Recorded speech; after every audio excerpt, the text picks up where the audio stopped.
People say being adopted is a blessing. Maybe it is, just not for me. My name is Emily Carter. For 20 years, I called the Carters my family. But no matter how hard I tried, I never felt like their daughter. I felt like their servant. Every morning, I cleaned their house. Every day, I worked. Every night, I came home exhausted. And somehow, it was never enough. My sister Chloe got everything she wanted. I got responsibilities and bills, and constant reminders that I didn't belong. Sometimes I wondered why they adopted me at all. But no matter how much life hurt, I couldn't stop. Every evening on my way home, I stopped to see the same man sitting on the same bench. Most people ignored him. I never could. A coffee or sandwich, a few minutes of conversation. That was all it took. Somehow, Alessandro became the best part of my day. What I didn't know was that I had become the best part of his. Some days, I was so tired I could barely smile, but somehow Alessandro always noticed. He'd ask if I had eaten, if I was sleeping enough, if work was getting too hard. Nobody else ever asked me those things. Nobody else seemed to notice when I was hurting. But he did, and for the first time in a very long time, I felt seen. I thought it was nothing. I was wrong. Every evening, he waited for me. And every evening, I showed up. That night seemed no different. I said goodbye, turned around, and walked home. I wish I hadn't, because the moment I reached the front door, I heard my mother's voice. Everything is settled. Harold agreed to the marriage. Marriage? My heart stopped. Then Chloe laughed.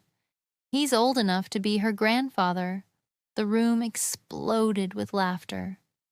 My hands started shaking. Then my father said something I'll never forget. Once Emily marries him, we'll never have money problems again. In that moment, everything finally made sense. I wasn't their daughter. I was a transaction, and they had just sold my future. The bag slipped from my hands. The laughter inside stopped, and they knew I had heard everything. I couldn't move. I couldn't breathe. All I could hear was my father's voice.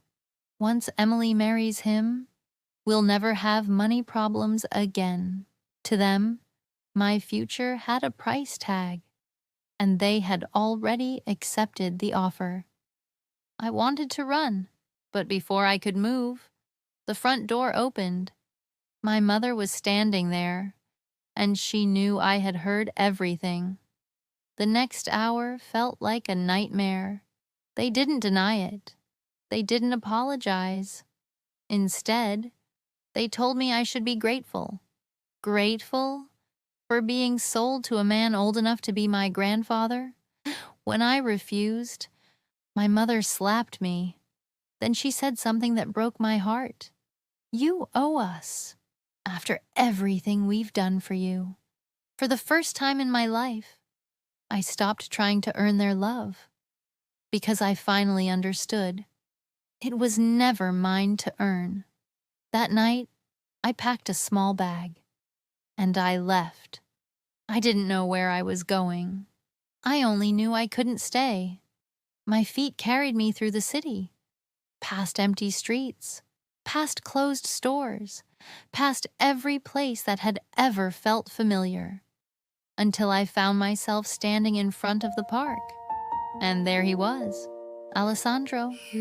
Even at that hour, he was sitting on the same bench, waiting. The moment he saw me, his smile disappeared. He knew something was wrong. I tried to be strong. I tried not to cry. But the second he asked if I was okay, everything fell apart. I told him about Harold, about my family, about the life they were forcing on me. And when I finished, Alessandro looked angrier than I had ever seen him. Not at me, at them. Nobody had ever been angry on my behalf before. Nobody had ever made me feel worth protecting. Then Alessandro stood up and held out his hand. Come with me. For a moment, I just stared at him because something in his eyes told me my life was about to change. I took his hand and followed him into the night, having no idea who Alessandro Moretti really was. You are my heart. I should have been scared. Following a homeless stranger into the night wasn't exactly a good plan. But somehow, I trusted Alessandro more than the people who raised me. For the first time in my life, I wasn't walking alone. We walked for several minutes without speaking. Neither of us seemed to know what came next. Then I looked at Alessandro. His clothes were worn, his shoes were old, and suddenly, I realized something. Have you eaten? Alessandro looked surprised. Why, you're the one with problems. I smiled weakly. Maybe. But you're still hungry. A few minutes later, we were sharing a meal at a small diner. I used the little money I had left. I didn't think much of it. But Alessandro kept looking at me, like I had done something special. Nobody had ever looked at me that way before. When we finished eating, we stepped back into the cold night. Then another problem hit me. Wait, where are you going to sleep? Alessandro shrugged. Usually, the park. My heart sank. No, you're not sleeping on a park bench tonight. Then I remembered. The bakery where I work. Sometimes the owner lets staff rest there after late shifts. It's not much, but it's warm, so that's where we went. A tiny storage room behind the bakery, flour bags, cardboard boxes, barely enough space for 2 people. I made a bed from old blankets. You take it. Alessandro laughed softly. You made it. You're taking it. For a moment, we just stared at each other. Then I laughed too, the first real laugh I'd had all day. But as I lay down, another thought hit me. Tomorrow, my family would come looking for me, and sooner or later, they'd try to force me back. Then a crazy idea popped into my head. I sat up and looked at Alessandro. What if you married me? Alessandro froze, completely froze. I rushed to explain, not a real marriage, just on paper. If I'm married, they can't force me to marry Harold. Alessandro didn't say a word. He just stared at me. Emily, are you asking me to be your husband? You are my heart. Emily, are you asking me to be your husband? My heart nearly stopped. Suddenly the idea sounded insane, but I had no other way out. I forced myself to nod, yes, just on paper, just long enough to stop Harold. Alessandro stared at me. His eyes searched mine like he was trying to understand everything I was too afraid to say. Then he answered, yes. I blinked. That was it? Just yes? You didn't even think about it? A small smile touched his lips. Maybe I didn't need to. My heart skipped a beat. I looked away first, because holding his gaze suddenly felt dangerous. This wasn't supposed to be romantic. This was survival, nothing more, right? Then Alessandro smiled. You look relieved. I laughed softly. Maybe I am. Honestly, I didn't think you'd say yes. His eyes softened. Why wouldn't I? Because I'm dragging you into a fake marriage. For a moment, Alessandro stared at me. Then he smiled. Emily, you're the kindest person I know. My heart skipped a beat. And you're the most beautiful girl in the world. It would be an honor to marry you, even if it's only a contract. For a second, I forgot how to breathe. No one had ever looked at me that way before. No one had ever made me feel like being chosen, even temporarily, could mean something. I quickly explained the plan. If we got married, my family couldn't force me to marry Harold. Simple, at least in theory. Alessandro listened like every word mattered. Then he asked softly, "What happens after? After the marriage?" The question caught me off guard. Honestly, I have no idea. Alessandro laughed, not at me, with me. And somehow, I laughed too. For the first time that night, the fear inside me felt a little smaller. Maybe because he was there. Maybe because I wasn't alone anymore. Then my eyes drifted toward the blankets. A few old blankets on the floor. That was all we had. One tiny storage room, one makeshift bed, two people pretending this was only a plan. My pulse doubled. Alessandro followed my gaze, then looked back at me. Neither of us spoke. The room suddenly felt smaller, warmer, quieter. Tomorrow we are getting married. But suddenly, the wedding wasn't the only thing making me nervous.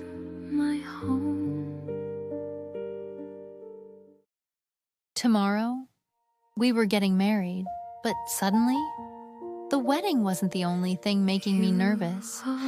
I stared at the blankets, then at Alessandro, then back at the blankets. There was only one bed. Well, if a pile of blankets counted as a bed. For a moment, neither of us said anything. Then I laughed nervously. I guess this is what happens when two homeless people get engaged. Alessandro laughed, and somehow I found myself laughing too. Eventually, we lay down, side by side, not touching, but definitely aware of each other. Good night, Alessandro. Good night, Emily. I turned away first, facing the wall. My heart was racing. This was ridiculous. Tomorrow we were getting married. Why was sleeping beside him making me more nervous than the wedding itself? I squeezed my eyes shut, trying to sleep, trying not to think about him. Neither worked. Then a dangerous thought appeared. Wait, did I like him? No, absolutely not. I barely knew him. Just yesterday, he was a stranger sitting on a park bench, and now he was lying beside me, my future husband. No, stop it, Emily. This is a contract, nothing more. And besides, I'd never slept beside a man before, not once. And now I was sharing a bed with one, a very handsome one. My face grew warm. Minutes passed. Then curiosity got the better of me. Slowly, I turned around, only to freeze. Alessandro was already facing me. My breath caught. "You can't sleep either?" I whispered. He smiled. "Not really." For a second, neither of us looked away. The room felt different. Then Alessandro moved slightly closer. Not enough to touch me, just enough to make my heart forget what it was doing. "Emily." "Hmm? I'm glad you found me tonight." My heart skipped a beat. At that exact moment, my phone started vibrating. The moment shattered. Mom calling, again and again. 23 missed calls. My stomach tightened.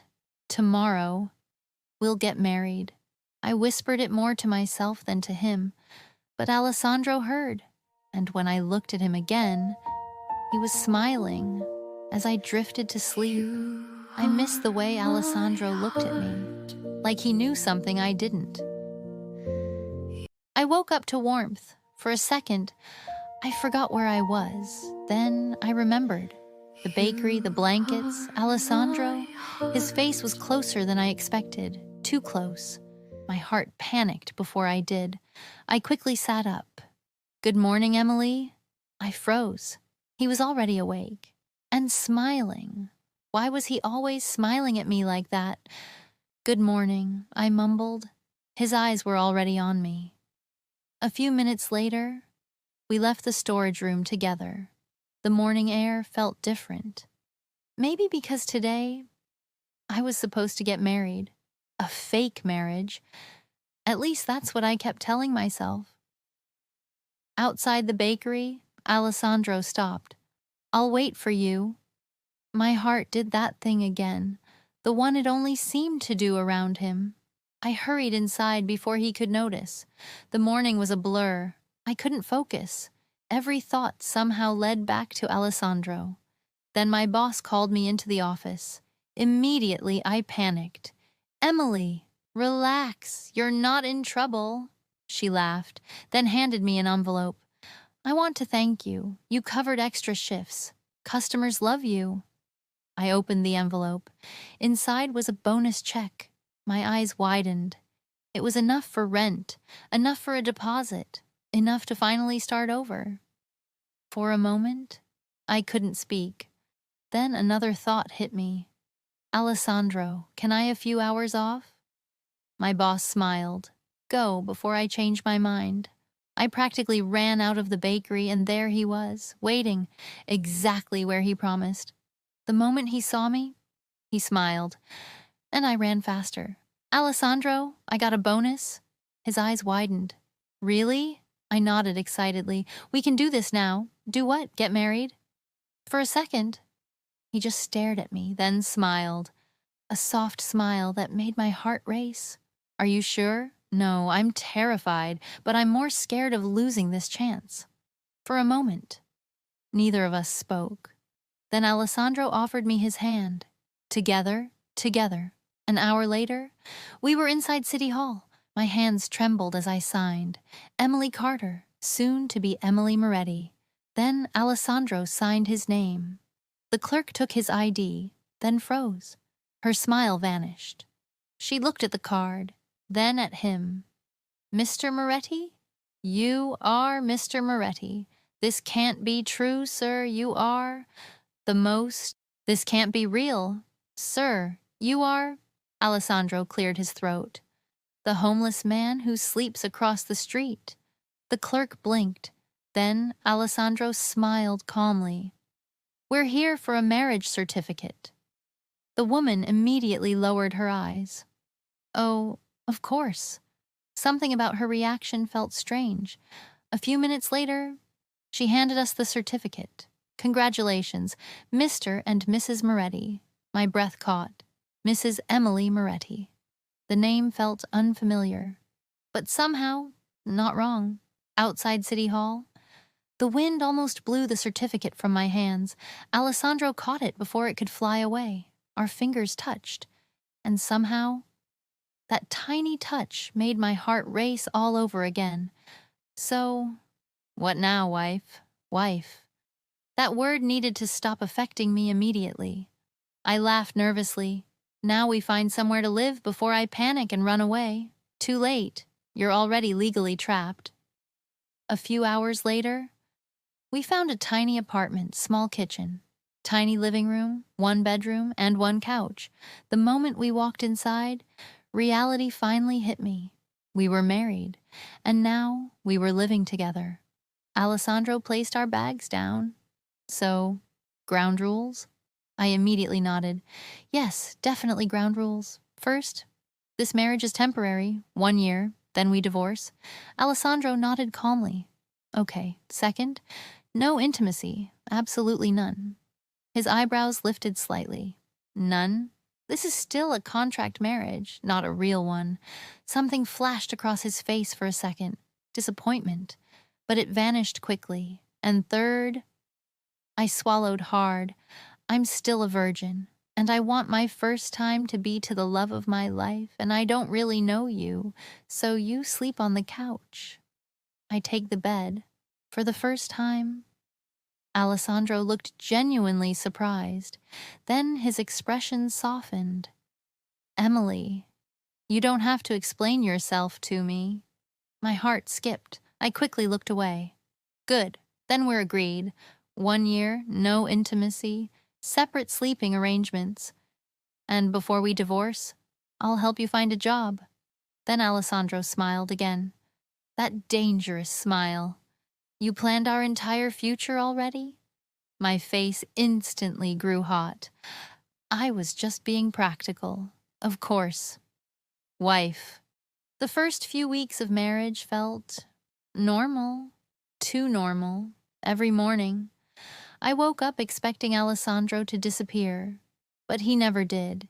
He walked me to work, waited outside when my shifts ended, carried groceries, cooked dinner, and somehow made our fake marriage feel dangerously real.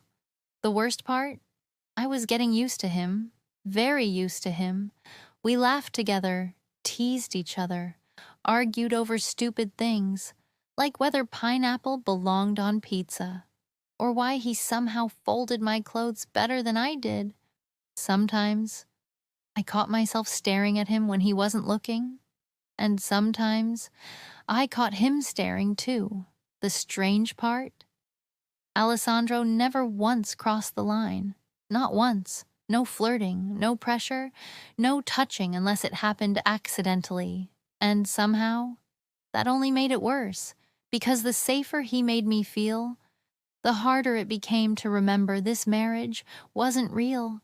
Some nights, we stayed up talking for hours about life, dreams, random childhood memories. And every single day, Alessandro became harder to resist. One night, I came home late from work. The apartment lights were off. At first, I thought Alessandro was asleep. Then I heard his voice from the bedroom, cold, sharp, nothing like the man I knew. I froze outside the door. I couldn't hear everything clearly. But his tone, it sounded powerful, commanding, like someone used to being obeyed. My stomach tightened. Who talks like that? There was a long silence. Then his voice lowered again. Calm, controlled, dangerous. The kind of voice that made people listen. My heart started racing. That wasn't the voice of a homeless man. Before I could move, the bedroom door suddenly opened.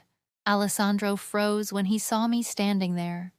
For the first time since meeting him, he looked nervous. Emily. I swallowed hard. Who are you? For a second, neither of us moved. Neither of us spoke. Then Alessandro slowly stepped toward me. And somehow, that terrified me more than if he had lied. The man I married wasn't homeless. And deep down, I think we both knew it now. The next morning, I couldn't stop thinking about the phone call, or the voice I had heard the night before. Nothing about it matched the man sleeping on my couch. Well, technically, Alessandro wasn't on the couch anymore, because when I walked into the living room, he was already dressed. White shirt, black tie, dark trousers. My brain completely stopped working. I had seen Alessandro look handsome before, but this was unfair. The way the shirt fit him, the watch on his wrist, the confidence in the way he stood. Suddenly, he didn't look like a man searching for a job. He looked expensive. His eyes lifted toward me calmly. Good morning, wife. There was that word again, and somehow, it still affected me every single time. I crossed my arms suspiciously. Why are you dressed like that? Alessandro adjusted his sleeve casually. Job interview. Since when do job interviews look like magazine photo shoots? He laughed softly. Jealous? My face immediately grew hot. Absolutely not. A few minutes later, we stepped outside the apartment. Then I froze. A luxury black car was waiting beside the sidewalk. The driver quickly stepped out and opened the back door. My eyes widened. Please don't tell me that's for you. Alessandro looked calm. Relax. My friend sent it. Friend? He's the assistant to the CEO. He owed me a favor. Before I could ask another question, a sharply dressed man stepped out from the passenger seat. The moment he saw Alessandro, he straightened immediately. Morning, sir? The man instantly stopped himself, then awkwardly cleared his throat. I mean, Alessandro. My eyes narrowed. That was strange. But Alessandro acted like nothing happened. Then he opened the car door and looked at me. I'll see you tonight, wife. And just like that, my heart betrayed me again. A few minutes later, I watched the luxury car disappear into traffic. Meanwhile, inside the car, the playful smile on Alessandro's face disappeared instantly. The sharply dressed man beside him looked nervous. So, who is she, sir? Alessandro calmly adjusted his cufflinks. For the first time, a small smile appeared on his face again. Be careful how you speak about my wife. Your wife? The words echoed through the car. Since when are you married? That morning incident played in my head all day. All I could see is how handsome he was. By the time my shift ended, my You brain was are exhausted. my I pushed open the heart. bakery door and froze. Alessandro was waiting outside, You leaning are casually my against the same home. luxury car. White shirt sleeves rolled upward, tie Stay loosened here slightly, with looking me. unfairly attractive. The moment he saw me, he Never smiled, and just like that, let go. every suspicious thought disappeared. How was your interview? I asked carefully. Alessandro opened the car door for me. I got the job and I get to go home with the car. My eyes widened. Really? He nodded calmly. Driver, I blinked. You, driving people around? Alessandro looked offended. You think I can't drive? I laughed. No, you just don't look like somebody's driver. His eyes met mine for a second, and suddenly, the air between us changed again, dangerously. Then Alessandro smiled softly. Get in, wife. My heart immediately betrayed me again.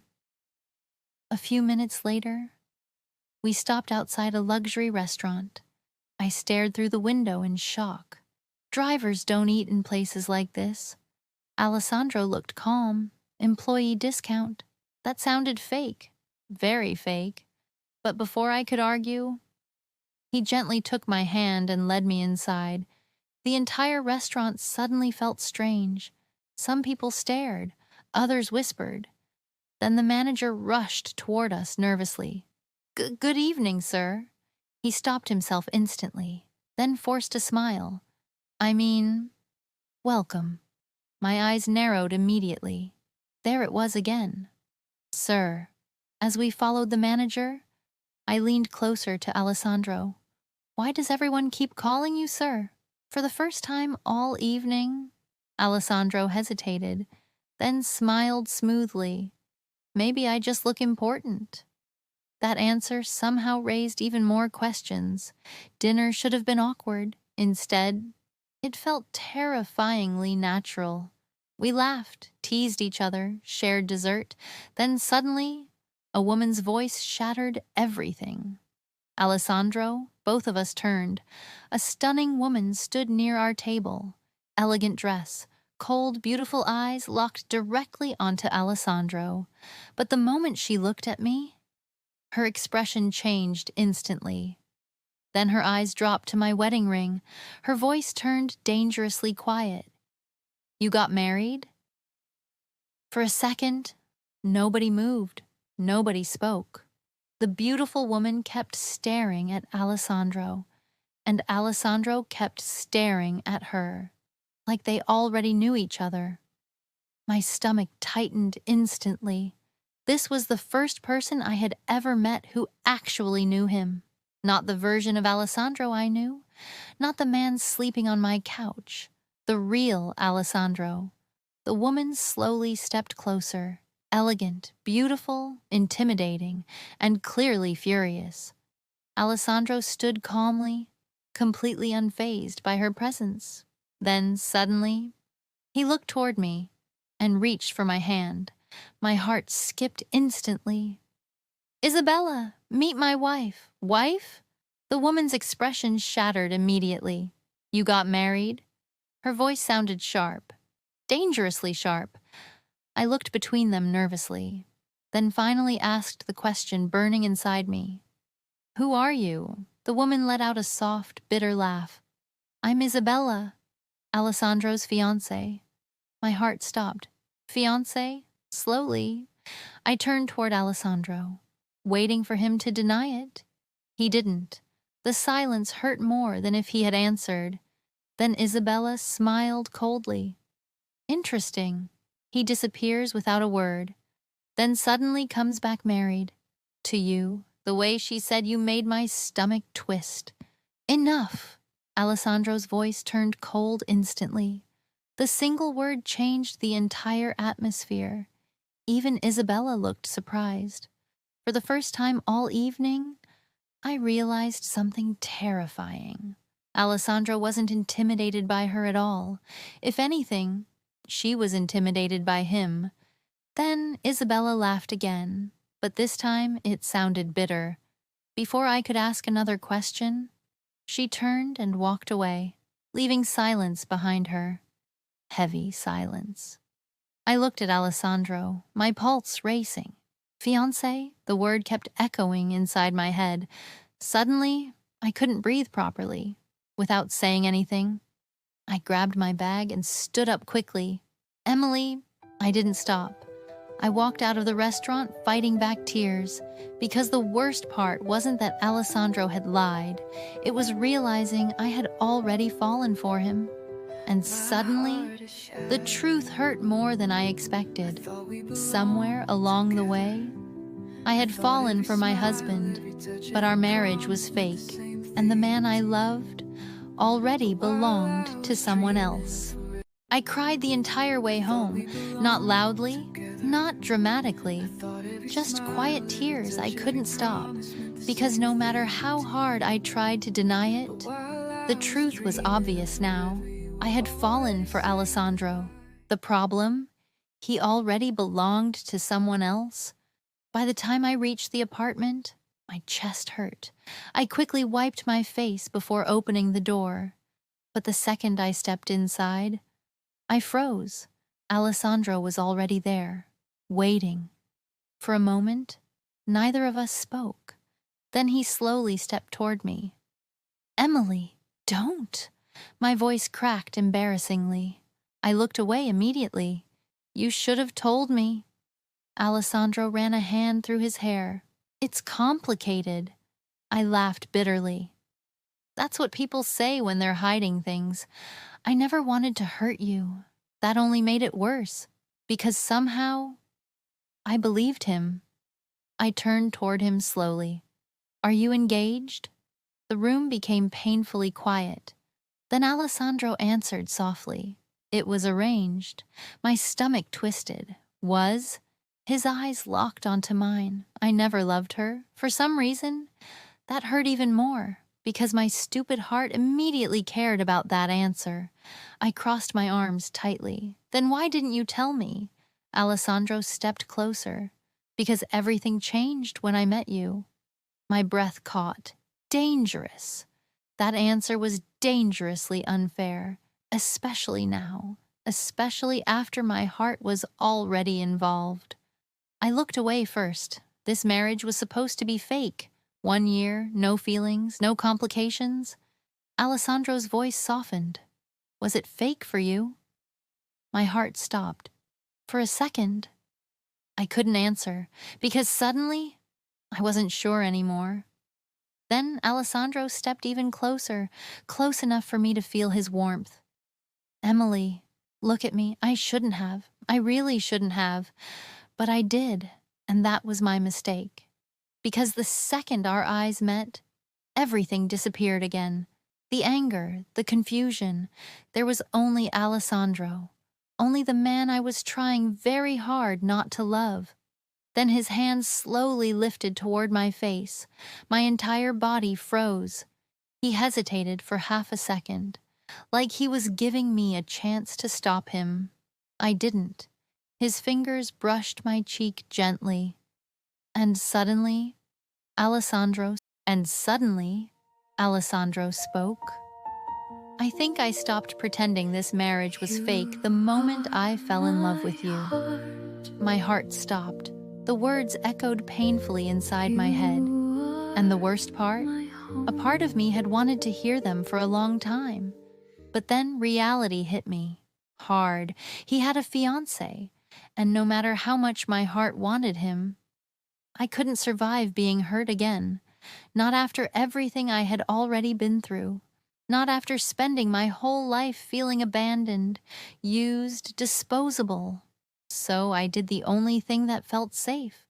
I forced myself to step back, away from him, away from his touch, away from the feelings destroying my self-control.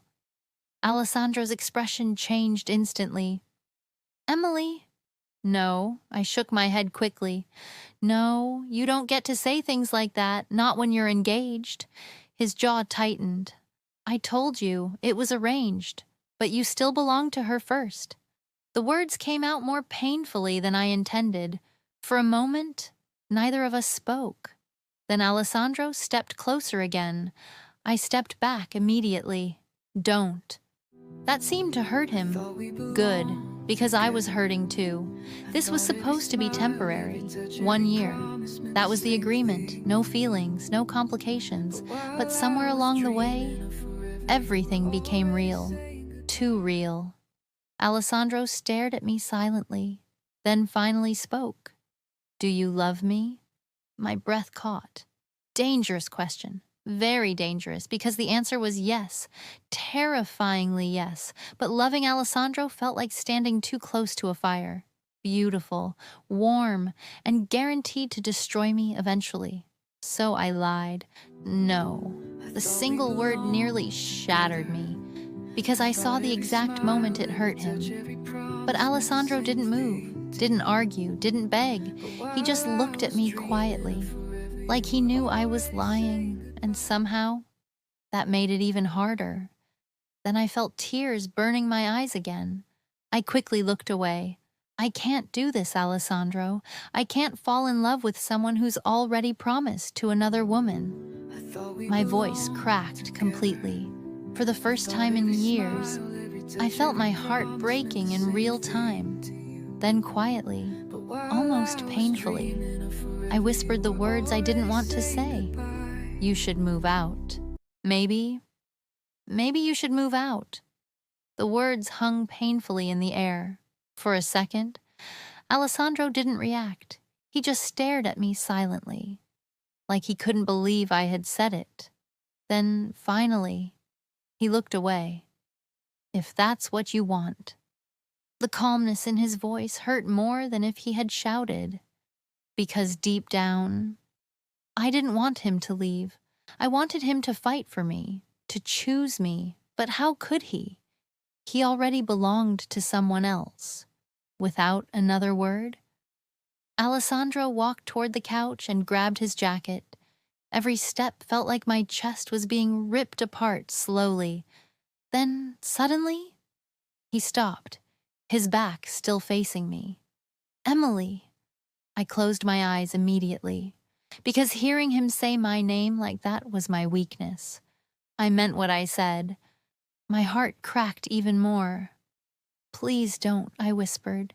"Don't make this harder." For a moment, neither of us moved. Then Alessandro finally walked to the door and left. The second the door closed behind him, I broke completely. I slid down onto the floor, crying so hard I could barely breathe, because the apartment suddenly felt empty without him. Too empty. The couch, the kitchen, the silence. Everything reminded me of him, and somehow that terrified me. The next few days became unbearable. Alessandro stopped walking me to work, stopped waiting outside the bakery, stopped teasing me. The apartment no longer felt warm. It just felt lonely, painfully lonely. At night, I kept hearing the front door open quietly, then close again before morning, like Alessandro was still coming back. Just not for me anymore. And somehow, that hurt worst of all. I stopped sleeping properly, stopped eating properly. Even my boss noticed. One evening, I came home exhausted from work. But the second I opened the apartment door, I froze. Alessandro was there, standing in the kitchen, white shirt sleeves rolled up, cooking dinner like nothing had happened. For a second, neither of us spoke. Then slowly, he looked up at me, and my stupid heart immediately betrayed me again, because somehow he still looked at me like I was the only woman in the world. The next few weeks became unbearable, not because Alessandro disappeared, but because he didn't. Every single day, flowers arrived at the bakery, different flowers, different colors, always without a note, but somehow I knew they were from him. And every single day, I threw them away. At least, I pretended to. The truth? I secretly kept every bouquet hidden inside my apartment, hidden like the feelings I was desperately trying to kill. I buried myself in work instead. Morning shifts at the bakery, night shifts at a cafe downtown. Anything to stop thinking about Alessandro. Anything to stop missing him, because no matter how angry I was, my heart still searched for him everywhere. Sometimes, I noticed a black car parked across the street from the bakery.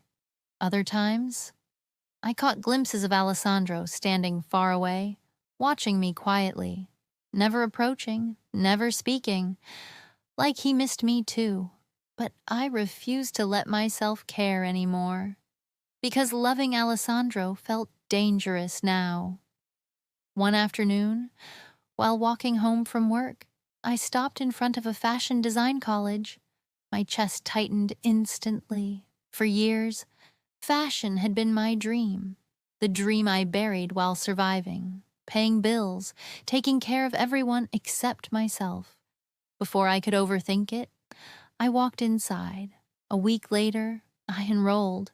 For the first time in years, I was finally choosing myself, not my family, not Alessandro, me, and somehow that terrified me too, because for the first time, my future actually felt possible. Then one afternoon, my professor stopped me after class. "Emily, your designs are incredible." My heart skipped instantly. Then she handed me a letter. I opened it slowly and froze. Full scholarship, Paris Fashion Institute. My hands started shaking. Paris? This was impossible, life-changing, a real chance to finally forget Alessandro Moretti. That night, I sat alone staring at the acceptance letter for hours. Then finally, I made my decision. I was leaving, and this time, I wasn't going to tell Alessandro goodbye. Because if I saw him one last time, I knew I wouldn't be strong enough to leave him behind. The next morning, I quietly packed my things before sunrise. Clothes, sketchbooks, the scholarship letter, everything fit into 2 small bags. Funny, my entire life reduced to 2 bags again. For a moment, I stood alone in the apartment silently. The couch Alessandro used to sleep on, the kitchen where we laughed together, every corner still felt like him. And somehow, that made leaving even harder. Before leaving, I sat quietly at the small kitchen table staring at the divorce papers. My hands trembled as I signed my name, Emily Moretti. The name hurt now, but Alessandro deserved freedom. He deserved his real life back, his real world, and maybe his real fiancé too. I couldn't keep tying him to a fake marriage while I disappeared to another country. So I mailed the papers to him, without goodbye, without explanation, because if I saw him one last time, I knew I wouldn't leave, and loving Alessandro was becoming too painful to survive. A few hours later, I stood alone inside the airport. My passport trembled slightly in my hands. Paris, a new life, a fresh start. No Alessandro, no heartbreak, just me, for the first time in weeks. I finally felt like I could breathe again. Then suddenly, someone grabbed my wrist. "Excuse me." I froze instantly. An older, elegant woman stared directly at me, or more specifically, at my necklace. Her entire expression changed. Shock. Real shock. The woman slowly reached toward the necklace with trembling fingers. "Where did you get this?" My heart started racing. "I've always had it." "Why?" The woman looked like she stopped breathing. Then suddenly, tears filled her eyes. Impossible. Around us, everything suddenly felt distant. The airport noise, the announcements, none of it mattered anymore, because the woman kept staring at me like she had seen a ghost. Then quietly, almost afraid to believe it, she whispered, "My daughter had that necklace the day she disappeared," she said as she removed a matching necklace. My breath caught instantly. "What?"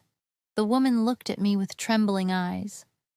Then slowly, she whispered another word. "Sophia. Oh, my Sophia." Sophia. The name echoed inside my head. The elegant woman stood in front of me crying softly while holding the old photograph. And somehow, for the first time in my life, I finally understood why I never felt like I belonged anywhere. The next few days passed like a dream. I was taken to the Laurent estate, and nothing could have prepared me for it. The mansion alone looked bigger than my entire neighborhood. Luxury cars, private staff, security everywhere. Everything felt unreal, terrifyingly unreal, because suddenly I wasn't Emily anymore. I was Sophia Laurent, lost daughter of one of the richest families in Europe. But even after finding my real family, I still refused to become weak again. So I buried myself in work, in school, in rebuilding myself completely. I enrolled into one of the best fashion colleges in Europe, and for the first time in my life, I wasn't studying just to survive. I was studying to become extraordinary. Years passed. I worked harder than everyone around me. Long nights, sketches everywhere, coffee instead of sleep, failure after failure, until one day, everything changed. One design became popular, then another. Then investors started calling. Eventually, I launched my own luxury fashion brand, Sophia Laurent. The name exploded across Europe, elegant, powerful, untouchable. Within a few years, my company became worth billions. People no longer looked at me with pity. Now, executives stood when I entered rooms. Magazines called me the youngest female CEO in Europe. But through all of it, I avoided one person, Alessandro Moretti. I changed numbers, avoided events, rejected invitations connected to his world, because no matter how successful I became, a part of me still wasn't strong enough to face him again. 5 years later, I stood inside a massive boardroom in Milan preparing for the biggest merger of my career. Another billionaire company, another business deal, another room full of powerful men underestimating me. I adjusted my blazer calmly as the boardroom doors slowly opened. Then suddenly, my heart stopped, because the one man I had spent 5 years trying to forget had just walked into the room. 5 years? 5 entire years. And somehow, the moment Alessandro Moretti walked into the boardroom, it felt like no time had passed at all. My heart betrayed me instantly. One look at him, and suddenly I was back in that tiny apartment, back to stolen glances, late-night conversations, fake marriage papers that stopped feeling fake far too quickly.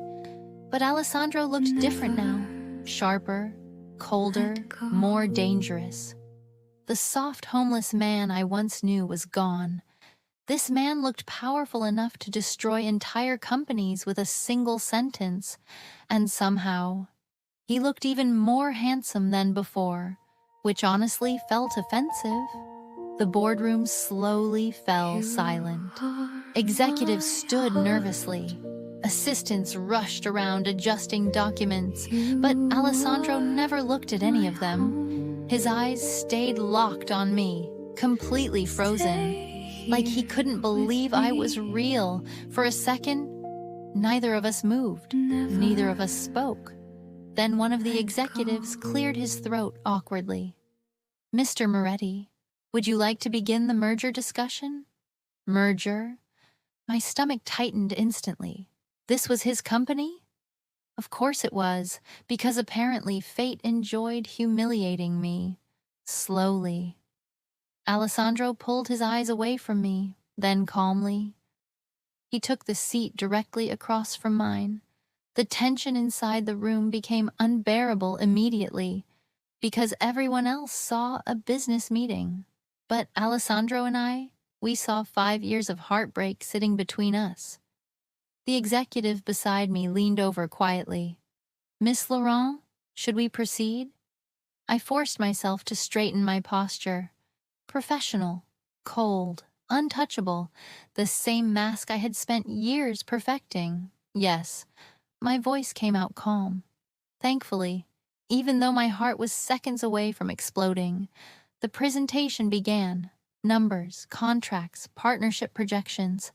I heard almost none of it, because every few seconds, I felt Alessandro staring at me again.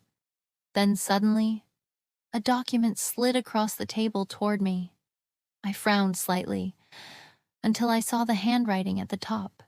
"Still running away from me, wife?" My breath caught instantly. Slowly, I lifted my eyes toward Alessandro, and the dangerous little smile on his face told me one thing immediately. This merger was no coincidence. "Still running away from me, wife?" My breath caught instantly.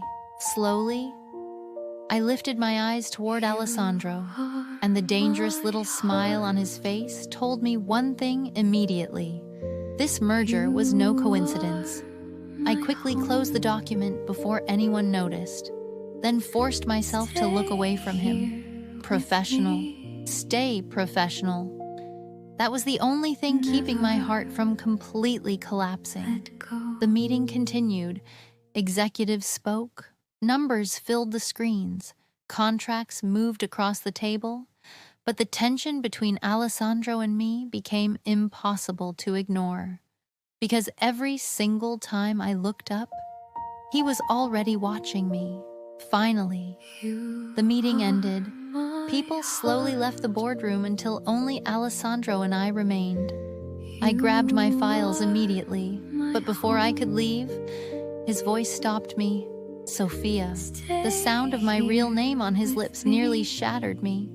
Slowly, I turned around, and suddenly, 5 years disappeared again. I looked at him carefully. The expensive suit, the power in the room, the way everyone obeyed him instantly. Then finally, I asked the question that had haunted me for years. "How are you the CEO?" For a second, Alessandro said nothing. Then he slowly leaned back against the table. "Because I always was." My stomach tightened instantly. "Then why were you homeless?" A small, bitter smile appeared on his face. "I wasn't homeless, not really. I disappeared on purpose. After my father died, people around me stopped seeing me as a person. They only saw money, power, even Isabella. Everyone wanted something from me. So I left. I wanted silence. One honest thing in my life." Then his eyes locked onto mine again.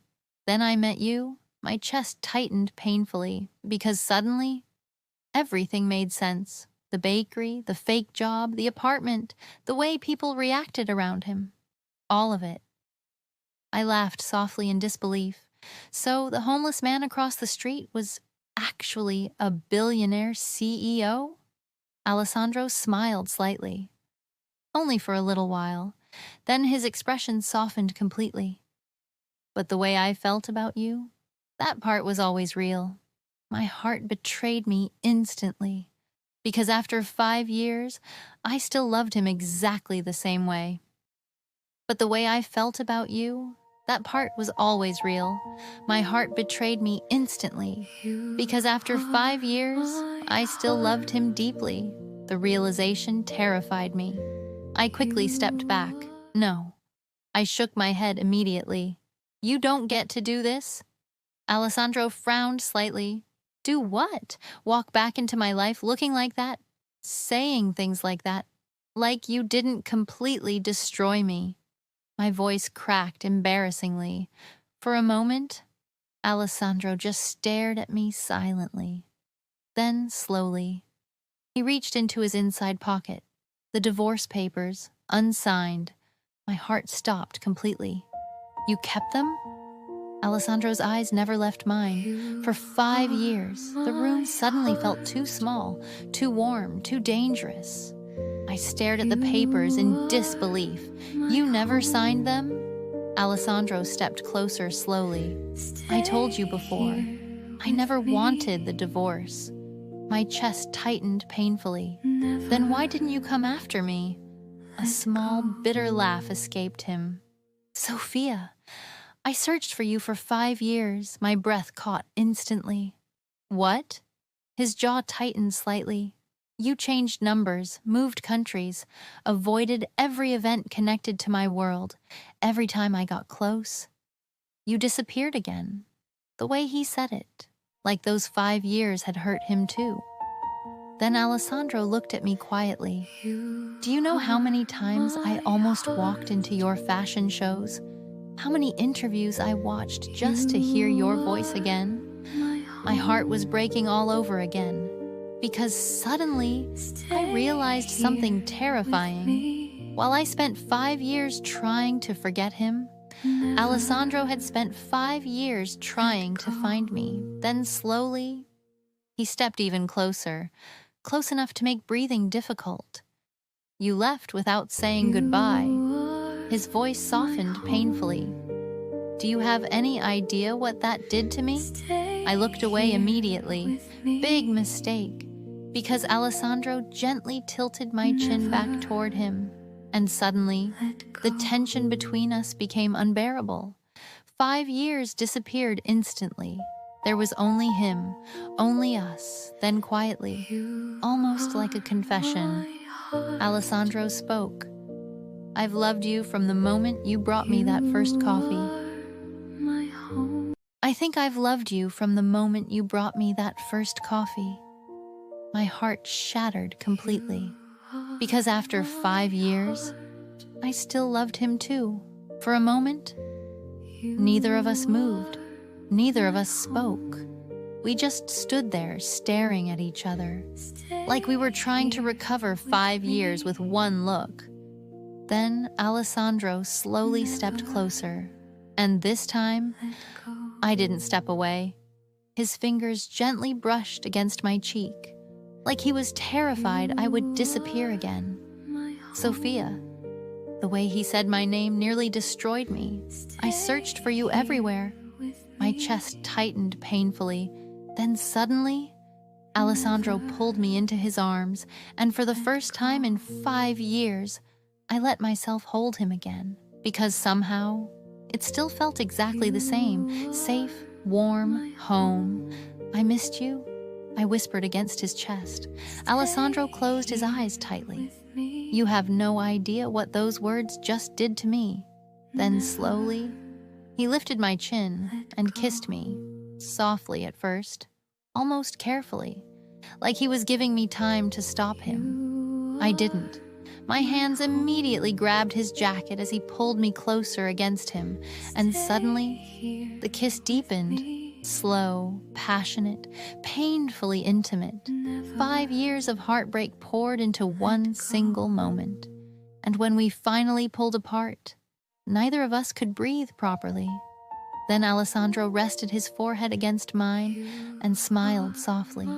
Come home with me. I laughed weakly through tears. Which home? His eyes locked onto mine. The one I'm building my future in. With you. Then, unexpectedly, Alessandro slowly dropped to one knee.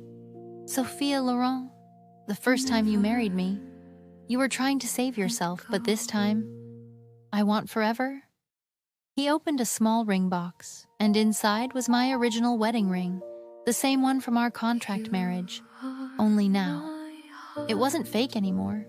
Marry me again, this time for real. I started crying before he even finished speaking. Yes. Alessandro laughed softly in relief, then stood up and kissed me again. 1 year later, I walked toward him wearing white, and the moment our eyes met at the altar, I realized something. I hadn't just found love, I had finally found home. You are